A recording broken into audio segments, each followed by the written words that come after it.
Ya, halo apa kabar saja Anda menyimak berita Subut bersama saya Ramaditya Doma. Sejumlah berita menarik akan kami sajikan untuk Anda. Berikut 3 berita utama hari ini.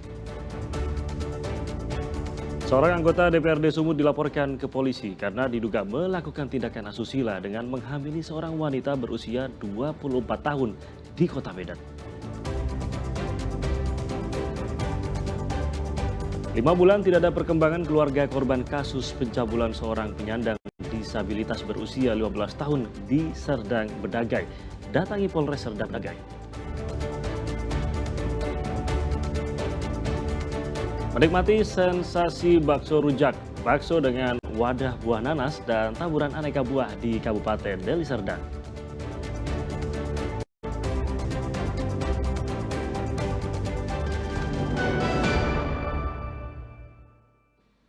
Ya, kita ke informasi pertama. Seorang anggota DPRD Sumut dilaporkan ke polisi karena diduga melakukan tindakan asusila.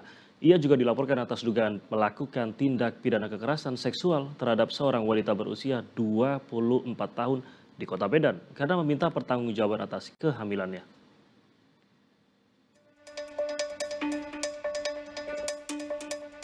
FA, seorang kader Partai Demokrat yang menjadi anggota DPRD Sumut, dilaporkan ke polisi oleh seorang wanita berusia 24 tahun. Pelapor mengaku sudah menjadi objek kekerasan seksual yang diduga dilakukan oleh FA. SN didampingi kuasa hukumnya menyatakan upaya hukum dengan mempolisikan FA akhirnya harus ditempuh pada 2 Mei lalu. Sebelumnya ia sudah berupaya meminta pertanggungjawaban FA atas kandungannya yang kini berusia 3 bulan.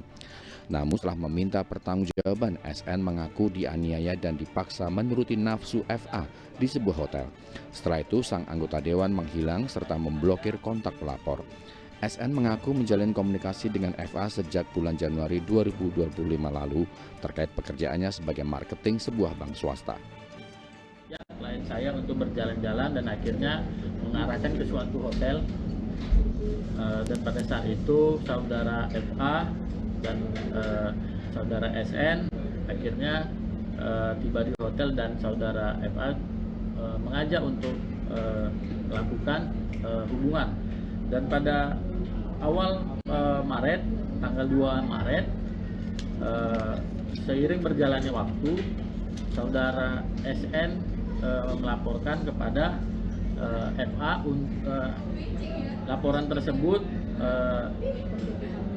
SN memberikan kabar kepada FA bahwasanya SN ini sedang mengandung anak daripada FA. Dan pada saat itu saudara FA ingin mengecek langsung apakah benar saudara SN benar-benar hamil. Dan pada tanggal 2 Maret itu saudara FA meminta untuk bertemu. SN mengaku sudah menyiapkan sejumlah bukti pendukung, di antaranya video di mana terlapor sengaja merekam aktivitas asusialannya. Terkait kasus ini, FA belum bersedia memberi keterangan. Tuti Alawiyah Lubis melaporkan dari Medan. Ya, kita ke berita lain. 5 bulan berlalu, kasus pencabulan terhadap seorang penyandang disabilitas yang juga anak di bawah umur belum juga ditangani pihak kepolisian. Keluarga korban mendatangi unit PPA Satreskrim Polres Serdang Bedagai untuk meminta penjelasan terkait perkembangan kasus tersebut. Bermaksud meminta penjelasan dari petugas Unit Perlindungan Perempuan dan Anak PPA Satreskrim Polres Serdang Bedagai, keluarga korban pencabulan yang juga penyandang disabilitas di bawah umur berinisial N berusia 15 tahun mendatangi unit PPA Polres Serdang Bedagai. Mereka ingin mempertanyakan penyebab lambatnya penanganan kasus yang dialami korban. Menurut keluarga korban, kasus ini sudah dilaporkan sejak bulan Desember 2024 lalu. Namun hingga bulan Mei, kasusnya belum menemui titik terang. Pelakunya hingga kini juga belum ditangkap dan masih bebas berkeliaran di rumahnya di kawasan Kecamatan Seirampah, Kabupaten Serdang Bedagai. Namun mereka harus kecewa karena mereka hanya menerima jawaban yang sama, yaitu masih dalam penyelidikan dan mohon untuk bersabar. Keluarga korban berharap pelaku pencabulan segera ditangkap dan dihukum sesuai dengan perbuatannya. Desember tahun 2024 sampai saat ini terduga pelaku belum juga ditangkap sampai saat ini. Cuman kalau di PPA sampai saat ini terkait terduga, kita belum tahu bagaimana mereka, belum pernah dipanggil karena selama ini menurut pengakuan dari orang tua si korban bahwasannya yang dipanggil itu hanya korban saja selama ini. Itu menurut keterangan dari keluarga korban. Kecewa nggak Bang tentang ini?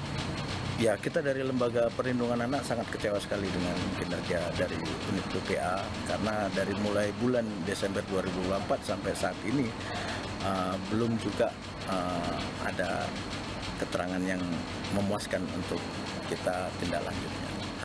Sebelumnya diberitakan naas menimpa korban karena perbuatan cabul yang terjadi pada 12 Desember 2024. Selain tindakan asusila, korban yang merupakan penyandang disabilitas ini juga mendapatkan tindakan pengancaman dan kekerasan oleh pelaku berinisial S berusia 55 tahun.